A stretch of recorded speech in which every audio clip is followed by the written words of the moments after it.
Well, friends, here we are. Final stages on the old scrap shovel head here. We're going to work on getting this front end apart today. Should be a pretty quick and simple process. I know you saw the handlebars go on this motorcycle, and if you haven't, you probably should watch that video. I'll link that in the description below. So that way you can see how this thing went together. Today I'm just going to yank the bars off of this thing and work on taking this front end apart. So we'll get the can removed pretty quick here, and then we'll show you that process. Now the handlebars on this bike are going to come off in one shot. We'll pull the master cylinder and the clutch perch off later, but for now we're going to work on just pulling them right here at the risers. These are a 3/4 inch bolt. I have my trusty ratchet here, and we'll go ahead and get this undone.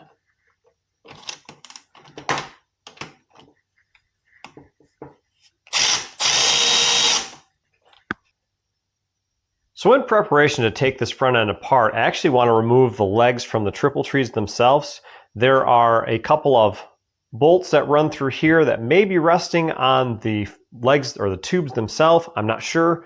There's a couple of pinch bolts in the back side here, and we'll have to undo those in order to get the tubes to be able to rotate and come out of the entire assembly. There's also two top nuts here that go on the top side of the top clamp that holds the fork tubes in place. And there's also obviously a top nut here that holds the top clamp onto the top stem of the triple tree. This Allen head screw here is a 1/4 inch. We're going to go ahead and loosen that up first.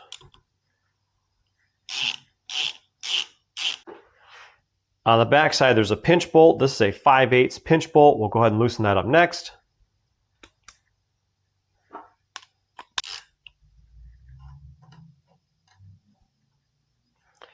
Now with the pinch bolt loose, we can rotate the fork here. You can see it's actually moving. That's free at this moment. You can see it's unthreading here from the fork cap. So I will need to undo this vented fork cap here. These have a little vent in the side. That's for air.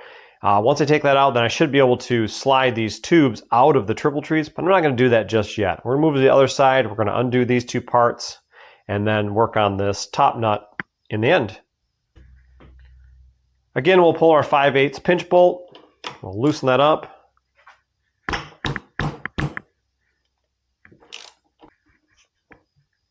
And as you can see, this one will rotate in the assembly as well. I had gone in and filled this with PB Blast just to kind of let everything soak for a little while, and that did soak overnight, just to ensure that everything wasn't rusted together. Next, I'll have to undo these top nuts here. I do not have the proper socket for these, so I'll be using my 15-inch Milwaukee wrench. I've used this a lot on these types of things, and this works out real well.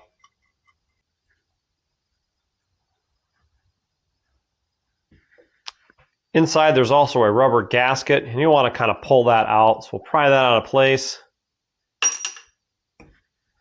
There's our rubber gasket. These are often kind of ruined. They're always misshapen from being pressed in there for so long. And of course, we'll repeat the process on the other side.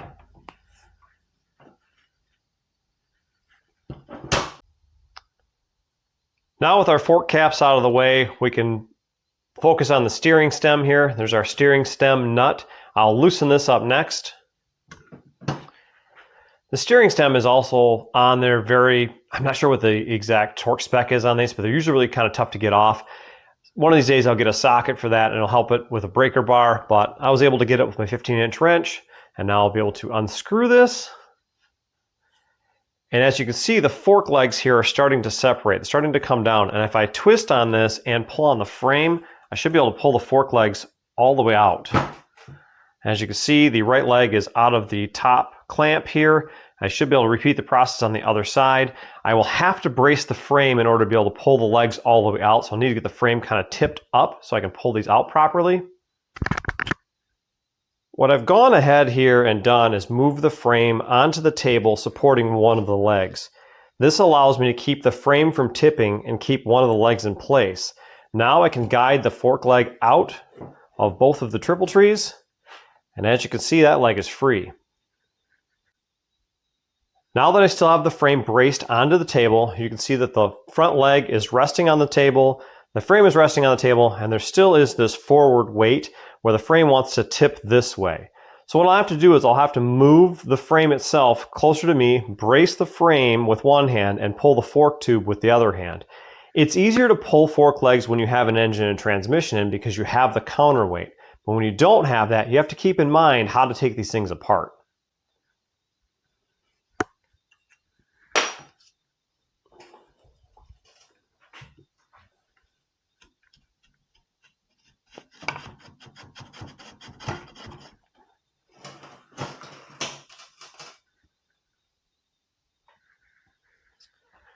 And as you can see, still having the triple trees in place, there's a lot of weight on the front and the frame is actually leaning forward still. So we'll have to keep that in mind. You want to be mindful of this because this frame still does want to tip forward. Now while bracing the bottom triple tree, I'm going to continue to unthread the top nut here for the steering stem. And you can see our top tree is beginning to fall forward. Of course, dropping everything on the floor is key. There we have our top tree. Now in this setup, there's a top cap here for the bearings, and this is actually threaded on. Often you can grab these and turn them. Sometimes there's a little ridge here. You'll have to get on it with a wrench, and this one is not turning by hand. So I'm going to try getting on this with my 15-inch wrench and slowly spinning this off.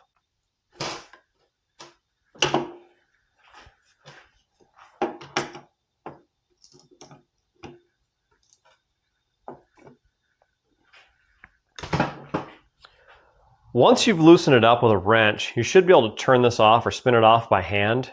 So we'll brace the bottom tree here and we'll slowly unthread the steering stem, which will drop the bottom tree out. As you can see, that tree is coming down.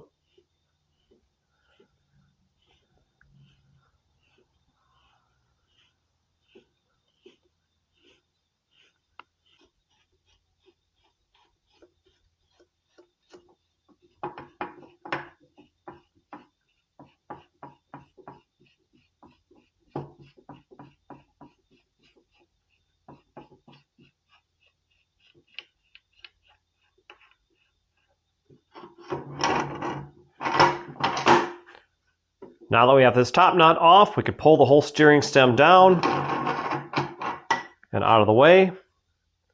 I always like to take the bearings out and put them with the steering stem. That way the two pieces are together and the correct parts are all together. These bearings are not in terrible shape. I believe they could be cleaned up and possibly used. And looking at the bearing races inside of the neck cups, they don't have any markings showing that they're poorly worn. So I'm assuming these are in pretty good shape. Now that we're on the subject of front forks, let's talk about some differences here. I have two different models here. I have a 41mm and I have a 35mm. This will also include the 33.4mm, which has a similar style front fork, and we'll talk about a couple things here. As you saw, I took off a top nut here, and it has a fork cap. Now, if you take this cap off here, you unthread this, the spring is in here, and there's a ton of tension, and the spring will come out, and it'll come out pretty hard. You really can't typically take those off without taking this off in the triple tree. You can unthread it. You can leave this in the triple tree, and I've done that in the past, and turn the tube itself to unthread this. It will pop, and it'll pop pretty hard, so you have to be ready for that. One of the things to think about with your 35mm and your 33.4mm, or even a 39mm, is when you unthread this cap here, they're under a lot of pressure because the spring is right here and there's nothing from holding that spring from coming out. So as you're unthreading these, you want to be pushing on it with your hand and holding it in place, because once you get to that final thread, it's going to pop hard because the spring's going to come out a good couple of inches. I don't know exactly what the amount is that it comes out. I feel like it's a good 3 inches before it actually stops expanding. And of course the tube will fall and all that good stuff if it's not held in place with a triple tree. But something to keep in mind, because these will shoot across your shop or wherever, and they could hurt you. I mean, it comes out with pretty good pressure. It could hit you in the face. It could hurt really bad. Same with these. You got to be mindful of taking these things apart. When you do take them apart, they do spring out. So it's something to want to be mindful of. Like I said, we've got a 41mm and a 35mm. There's a 33.4, which is a little smaller diameter, typically has a different style fork leg. This is a later model from a dual disc. Obviously, this was a single disc on a Big Twin wide glide. These are a narrow glide application, and then you get into the 39 millimeter front ends, which came out on your FXR models, 86 and up, I think. I'm pretty sure it's 86 and up, and your later Sportster models, and they ran those on the Dynas and all kinds of different things, but I don't have one here to show you. One final thought to keep in mind when you're working with fork legs or the front end of your bike is they are filled with fluid. So if you tip those and that cap is off, it will leak everywhere and it makes a giant mess. It's a fork oil. It's usually a 15 weight. It depends on your riding style, where you're at and all that good stuff, what forks you're working with. Dirt bike forks are a little bit different, or they can be. Typically your Harley Davidson front forks are usually a 15 weight oil, fork oil. I don't have any here to show you, unfortunately. And I haven't messed with any of the newer stuff, so I'm not sure what it is in there. I know that I've seen 20 weight in some of these too, and I've seen it all the way down to 8 weight on other models as well. Not sure why you would do that. I know the specific recommendation in the Harley manuals is 15 weight from what I've read on Shovelhead models, and that's the information that I can give you. Well, friends, as you can see, we're down to the last bit here.